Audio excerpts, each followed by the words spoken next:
కిష్కింధపురి నిన్న రిలీజ్ అయ్యి అంటే చాలా అదృష్టంగా ఫీల్ అవుతున్నానండి. థర్స్‌డే రోజు 3 షోలు ప్రీమియర్‌లు వేద్దాం అనుకుని స్టార్ట్ అయిన మా సినిమా 66 షోలు పడ్డాయి. ఎక్కడికెళ్ళినా హౌస్‌ఫుల్స్. ఆర్గానిక్‌గా మా సినిమా ఆడియన్స్‌లోకి రీచ్ అయింది. అండ్ ఆడియన్స్ ఇచ్చిన ప్రేమ, ఆదరణ అంతా ఇంతా కాదండి. మేము చాలా జెన్యూన్‌గా, చాలా ఆర్గానిక్‌గా ప్రేమను సంపాదించాం. ఈ ప్రేమ కొనసాగుతుంది. ఎందుకంటే తెలుగు ప్రేక్షకులు చాలా గొప్పోళ్ళు. వాళ్ళు దేవుళ్ళు.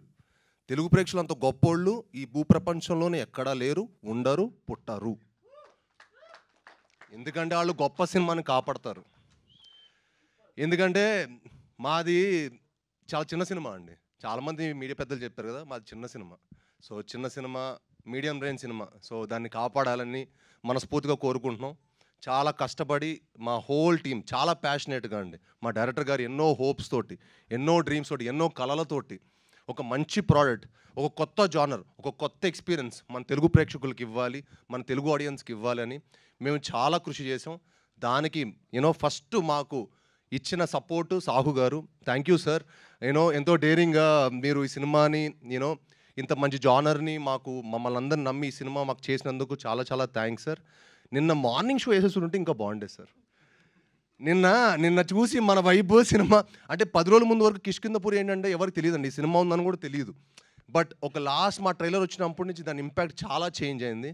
అండ్ అసలు అదే అనిపించింది, నిన్న మార్నింగ్ షోస్ కనుక మా కిష్కింధపురి వచ్చి ఉంటే వేరేలా ఉండేది. But it is okay, better than late than ever అంటారు చూడండి, అలాగా డెఫినెట్లీ ఈ సినిమా చాలా మంచి రేంజ్కి వెళ్తుంది. ఎందుకంటే ఈ సినిమా చాలా చాలా మంచి మూవీ అండి. మీరందరూ రేపు థియేటర్లో చూసి ఒక proper theatrical cinema. Chetan Bharadwaj అద్భుతమైన మ్యూజిక్ ఇచ్చారు. ఆయన ఈ సినిమా తర్వాత చాలా గొప్ప స్థాయికి వెళ్ళబోతున్నారు. ఈ సినిమా చూసిన ప్రతి ఒక్క ఆడియన్ కానీ, ప్రతి ఒక్క థియేటర్లో చూసిన ప్రతి ఒక్క ఆడియన్ కానీ, ప్రేక్షకులు కానీ, ప్రేక్షక దేవుళ్ళు చాలా చాలా గొప్ప రెస్పాన్స్ ఇచ్చారు. అండ్ ఇది అంటే ఈ సినిమా ఏంటంటే ఒక లిమిటెడ్, డెఫినెట్గా ఏంటంటే లిమిటెడ్ అని మనం అనుకుంటున్నాం కానీ అందరికీ నచ్చే జానరు. డెఫినెట్గా ఈ సినిమా ఇవాళ ఫస్ట్ షో నుంచి ఇంకా ఈ సినిమా వెళ్తూనే ఉంటుందండి. రేపు కళ్యాణ్ గారు ఓజీ వచ్చేంతవరకు మా సినిమా మీరు ఎంత అద్భుతమైన షేర్ని చూడబోతారో డెఫినెట్గా నేను ఇప్పుడే చెప్తున్నాను. ఎందుకంటే నా సినిమా మీద నాకు అంత నమ్మకం. నా సినిమా నేను విశ్వనాథ్లో 1400 మంది క్రౌడ్తో నేను సినిమా చూస్తే సెకండ్ హాఫ్ కానీ ప్రతి ఒక్క చోట చాలా చాలా మంచి సపోర్ట్ ఇచ్చారు. సో మీ అందరు మా సినిమాని చూసి చెప్పండి. చూసి ఈ సినిమా ఎలా ఉందో మీరు జెన్యున్గా చెప్పండి. అంటే క్రిటిక్స్ని ఒప్పించేంత గొప్ప సినిమా కాకపోవచ్చు, కానీ ప్రేక్షక దేవుళ్ళని ఒప్పించేంత గొప్ప cinema. Thank you so much. And నిజంగానే ఒక సూపర్ ఫెంటాస్టిక్ సినిమాని ఇచ్చారు మీరు. ఫస్ట్ హాఫ్ అంతా హిల్లేరియస్గా వెళ్తుంటుంది. సెకండ్ హాఫ్లో సినిమా కథ తెలిసింది అనుకునే లోపు ట్విస్ట్ల మీద ట్విస్ట్లు వస్తుంటాయి అనమాట. కంప్లీట్గా పక్కా పైసా వసూలు సినిమా ఇది. And thank you so much for this film. ఎంత మంచి సినిమా. సారీ అండి, ఇవాళ వచ్చిన మీడియా వాళ్ళందరూ చాలా థ్యాంక్స్ అండి. నిజంగా మీ అందరూ వచ్చి మమ్మల్ని సపోర్ట్ చేసినందుకు. మీరు లేకపోతే మాకు ఏ సినిమా లేదు. కానీ ఇప్పుడు వచ్చిన వాళ్ళందరూ అనిపిస్తుంది కొంచెం మీరందరూ క్రెడిబుల్ అనమాట. ఓకే, థ్యాంక్ యూ భయ్యా. లవ్ యూ ఆల్ భయ్యా. మీరందరూ ఇంకా మరింత ఇలానే ఉండాలండి. మంచి సినిమాని సపోర్ట్ చేయాలి. మంచి సినిమాని ఎప్పుడు ఉంటే మనం లాంగ్ టర్మ్ హ్యాపీగా ఇక్కడే ఉంటాం. ఒక సంవత్సరం 3 సినిమాలు హీరో వచ్చేవాడు గొప్పోడా, 3 ఏళ్ళకి ఒక సినిమా వచ్చేవాడు గొప్పోడా?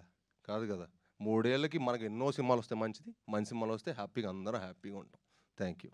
నాకు మనోడు స్కోర్ చేసిన తర్వాత ఎస్పెషల్లీ సెకండ్ హాఫ్లో కొన్ని థీమ్స్ అవన్నీ చేసిన తర్వాత, టీజర్ అవి చేసిన తర్వాత అసలు ఎక్స్ట్రాడినరీగా అనిపించింది. అప్పటి నుంచి నాకు ఇంకా ఎక్కువ బిలీఫ్ వచ్చింది. సో నాకు బేసిక్గా నాకు చేతుంది ఇంతకుముందు నేను హరోం హరా ఇలా కొన్ని ఫిల్మ్స్ అసలు ఆర్ఆర్ అదరగొట్టేసాడు కదా అని అనుకునేవాడిని డెఫినెట్లీ. అయితే ఈ జానరా తను ఇంతకుముందు అటెంప్ట్ చేయలేదు కదా అని నాకు ఒక చిన్న హెసిటేషన్ ఉండింది. కానీ తను అసలు నెక్స్ట్ లెవెల్లో చేశాడు. అండ్ ఈరోజు మీరు ప్రతి రివ్యూలో ప్రతి చోట చేతన్ అని మాట్లాడుతున్నారు. సో 100% తను ఎంత వాల్యూ యాడ్ చేశాడు అనేది అదే చెప్తుంది కదా. యా, సాహు గారు, చేతన్ గారు, సాహు గారు చెప్పండి. శ్రీను గారు అన్నట్టు ఫస్ట్ కొంచెం లిమిటెడ్ స్క్రీన్స్ వేశారు ప్రీమియర్స్, తర్వాత పెంచుకుంటూ వెళ్ళారు. ఇప్పుడు నెంబర్ ఆఫ్ స్క్రీన్స్ కనిపిస్తున్నాయి, హౌస్ఫుల్స్ కూడా పడ్డాయి. సో డే 1 ఎంత ఎక్స్పెక్ట్ చేయొచ్చు సినిమా నుంచి, ఎంత కలెక్ట్ చేయబోతుంది సార్? నెంబర్స్ ఇప్పుడైతే నేను చెప్పలేనండి. డెఫినెట్గా ఈవినింగ్కి ఒక క్లారిటీ వస్తుంది, డెఫినెట్గా చెప్తాం. ఇట్స్ టూ ఎర్లీ, ఇంకా అవ్వలేదు కాబట్టి నేను నెంబర్స్ అన్ని ఈవినింగ్ ఒక క్లారిటీ వస్తుందండి. ఓకే, కౌశిక్ గారు, చేతన్ గారు, శ్రీనివాస్ గారు, శ్రీని గారు, సార్ అంటే హర్రర్ మూవీస్లో హీరో క్యారెక్టరైజేషన్స్లో మీ క్యారెక్టరైజేషన్ చాలా బాగుంది సార్. కౌశిక్ గారు ఒక సెల్ఫ్లెస్ క్యారెక్టర్ని క్రియేట్ చేశారు, ఒక యూనివర్సల్ అప్పీల్ ఉన్న క్యారెక్టర్ని క్రియేట్ చేశారు. అంటే ఇంట్రడక్షన్ సీన్ దగ్గర నుంచి చూస్తే క్యారెక్టర్కి సెల్ఫ్లెస్గా ఉంటాడు త్రూఅవుట్ సినిమా అంతా. చాలా యూనిక్గా ఉంది. మీరు ఎస్పెషల్లీ సెకండ్ హాఫ్కి వచ్చేసరికల్లా మీ పెర్ఫార్మెన్స్ అనేది టాప్ నాచ్ అనిపించింది సార్.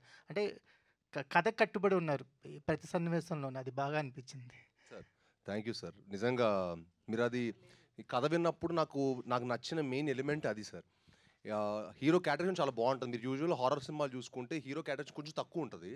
బట్ ఈ సినిమా ఏంటంటే హీరో క్యారెక్టర్ కూడా చాలా అద్భుతంగా ఉంటుంది. పర్ఫార్మెన్స్కి చాలా మంచి స్కోప్ ఉన్నది.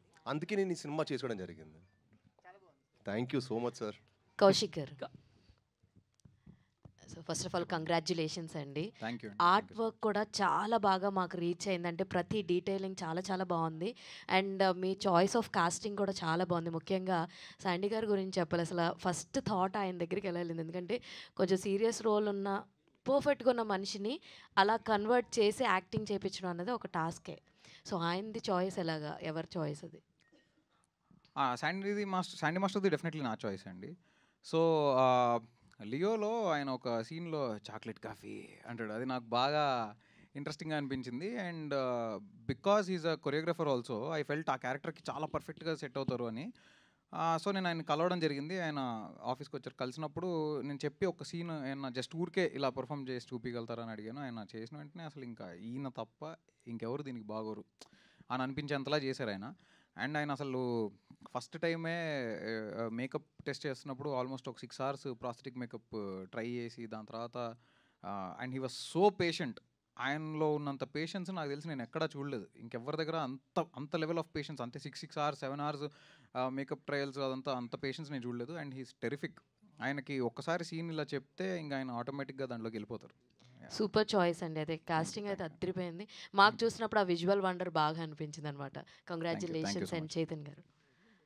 సార్ మీకు very very big congratulations. Because ఒక హారర్ మూవీని మేము చూస్తున్నామంటే మీ స్కోర్ వల్లే దాన్ని ఇంపాక్ట్ అనేది మాకు రీచ్ అవుద్ది. That was like 100% top notch ఉంది స్క్రీన్స్లో చూస్తుంటే. Thank you so much. మీకు ఈ సబ్జెక్ట్ ఇచ్చినప్పుడు ఇందాక అన్నారు మీరు ఇప్పుడు దాకా ఈ టైప్ ఆఫ్ స్కోరింగ్ ఇవ్వలేదని చెప్పేసి, what is more challenging for you అంటే ఏం చెప్తారు సార్? అంటే ఎప్పుడైనా ఒక ఆర్టిస్ట్, ఒక మ్యూజిషియన్ ఆర్టిస్ట్ అంటే అతను మల్టిపుల్ పర్సనాలిటీ అనేది ఎప్పుడు ఇష్టపడుతూ ఉంటారు చాలామంది. సో జనరల్గా ఒక ఇంతవరకు చేయని కలర్ నేను కొత్తగా వస్తుంది అన్నప్పుడే ఎలాంటి ఇన్స్ట్రుమెంటేషన్ సెలెక్ట్ చేసుకోవాలి, ఎలాంటి కైండ్ ఆఫ్ జానర్ని పిక్ చేసుకోవాలి. అంటే మ్యూజికల్ హర్రర్లో కూడా ఇప్పుడు జనరల్గా సైలెన్స్ అనేది హర్రర్లో ఒక కైండ్ ఆఫ్ అప్రోచ్ లాగా జనరల్గా మనం చూస్తూ ఉంటాం. సో ఈ మినిమలిస్టిక్ సైలెన్స్ లాగా ఉండేది ఒక అప్రోచ్, అండ్ మినిమలిస్టిక్ ఎపిక్ లాగా ఉండేది ఒక అప్రోచ్. సో అలాంటి అప్రోచ్ ఒకటి తీసుకుని చాలా కొత్తగా చేయొచ్చు కదా అని స్కోప్. మెయిన్గా బిలీవింగ్ ఫ్యాక్టరే. సాహు గారు, అర్చన గారు వాళ్ళు బిలీవ్ చేసిన ప్రాసెస్ స్టార్టింగ్ నుంచే చాలా సపోర్టివ్. తర్వాత కౌశిక్ చాలా సపోర్టివ్. అండ్ అందరూ అండి చాలా ప్రతి ఒక్కళ్ళు చాలా కంఫర్ట్ జోన్లో నేను చేయడానికి డెఫినెట్లీ అందరి సపోర్టే, లేకపోతే అవ్వదు అసలు, అది హైలీ ఇంపాసిబుల్. సాహు గారు చాలా మొదటి నుంచి కూడా నాకు నమ్మారు నిజంగా, అది ఎప్పటికీ మర్చిపోలేను నేను అది. కంగ్రాచులేషన్స్. Thank you. సాహు గారు కంగ్రాట్స్ అండి. సరే ఇప్పుడు దాకా ప్రశాంతంగా ఉంది, మీరు వచ్చారు. అయితే వెళ్ళిపోతాం సార్. వెళ్ళిపోమంటారు చెప్పండి సార్. లేదు చెప్పండి. ఏంటి సార్ ఈ సినిమాని కష్టపడి పూర్తి చేసి రిలీజ్ చేశారు, ఈ జర్నీలో పడిన ఇబ్బందులు చెప్పండి సార్ ఏమైనా ఉంటే. కాదు ఇప్పుడు అసలు మన పాజిటివ్ ఉండదుగా, ఇబ్బందులు ఏం లేవు సార్. అంతా రిలీజ్ అయిపోయింది కదా ఇప్పుడు. వెరీ హ్యాపీగా ఉన్నాం. మీకు తెలుసు ఎంత రెస్పాన్స్ ఎంత బాగుందో. అందరు ఫోన్ చేసి చెప్తున్నారు చాలా మంచి సినిమా అని. నాకు ఫస్ట్ టైం చాలా ప్రొడ్యూసర్స్ ఫోన్ చేశారు. Very good. ఇన్ని సినిమాలు ఎప్పుడు చేయలేదు. సో దాన్ని బట్టి ఐఎమ్ ఆల్సో అజ్యూమింగ్ అంత బాగుంది బయట మార్కెట్లో దీని టాక్ అని నాకు అనిపించింది మార్నింగ్. Very happy. ఇబ్బందులు అంటే ప్రతి సినిమా కూడా ఇబ్బందులు అంటే ఏం లేదు సార్, అంత ఇబ్బందులు ఏం పడలేదు. Every movie is a struggle. ఎవరికైనా, ఒక ఆర్టిస్ట్కైనా, ఒక డైరెక్టర్కైనా, ప్రొడ్యూసర్కైనా is the same thing. But end of the day ముందు ఒక రిజల్ట్, హ్యాపీ రిజల్ట్ వచ్చినప్పుడు అన్నీ మర్చిపోతాం. ఓకే ఓకే సరే, అన్నీ మర్చిపోండి డైరెక్ట్ గారు కాబట్టి. సరే, యూజువల్గా ఈ థ్రిల్లర్ సినిమాలు, సస్పెన్స్ థ్రిల్లర్లు, హర్రర్ థ్రిల్లర్కి ఉన్న ప్రాబ్లం ఏంటంటే ఇంటర్వెల్ బ్లాక్ దాకా ముడేస్తారు. ఇంటర్వెల్ బ్లాక్ దాకా ముడేసి చాలా క్యూరియాసిటీ జనరేట్ చేసుకుంటూ వెళ్తారు. సో ఎలా అయితే ముడేసారో దాన్ని అలా స్లోగా ఇప్పుకుంటూ క్లైమాక్స్కి తీసుకెళ్ళాలి. బట్ ఎక్కడో ఒక దగ్గర ఏం చేస్తారంటే ఇక ముడి ఎప్పుడో మానేసి నెరేటివ్ ఫార్మాట్లోకి తీసుకెళ్ళిపోతారు. ఈ సినిమాలో ఆ సెకండ్ హాఫ్లో ఆ నెరేటివ్ ఫార్మాట్ చాలా ఎక్కువ ఉండడం అన్నది మీరు గమనించారా?